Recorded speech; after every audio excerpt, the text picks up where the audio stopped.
Thank you. Thank you so much. I join my distinguished colleagues in wishing you all not only a good new year, but a far, far better coming year. History is filled with heroic stories of people who refused to renounce their religious and political faith. I was one of the lawyers who was privileged to work for Nelson Mandela's freedom.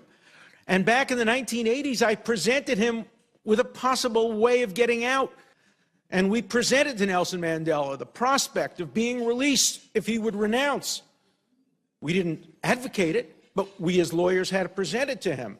It took Nelson Mandela 2 seconds to say no, that he was not going to renounce what he stood for, what he believed in, what he thought he could accomplish for his country in order to secure his freedom.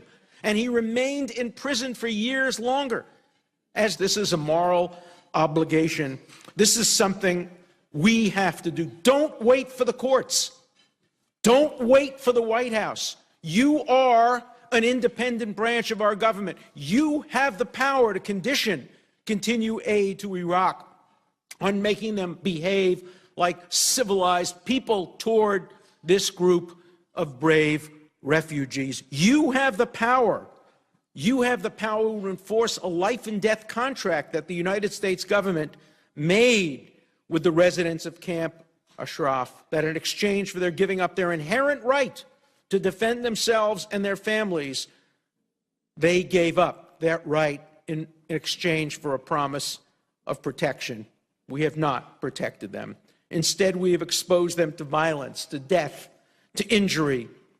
52 murdered in cold blood, total of 116 killed, hundreds more wounded, 7 hostages taken, nearly 3,000 vulnerable to further attack. One of the first things put into the Constitution by Alexander Hamilton was the fact that you cannot broach contracts, you cannot violate contracts.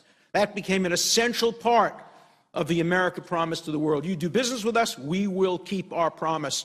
We will maintain our contracts. There is no good reason for why the United States has not kept its promise. There aren't even bad reasons. But we haven't been told what the reasons are. Instead, we get silence, we get circumlocution from people who can't justify their action. This is not a collateral issue. This is not a political peripheral issue.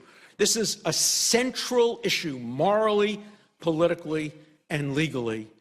Please do justice. Thank you very much.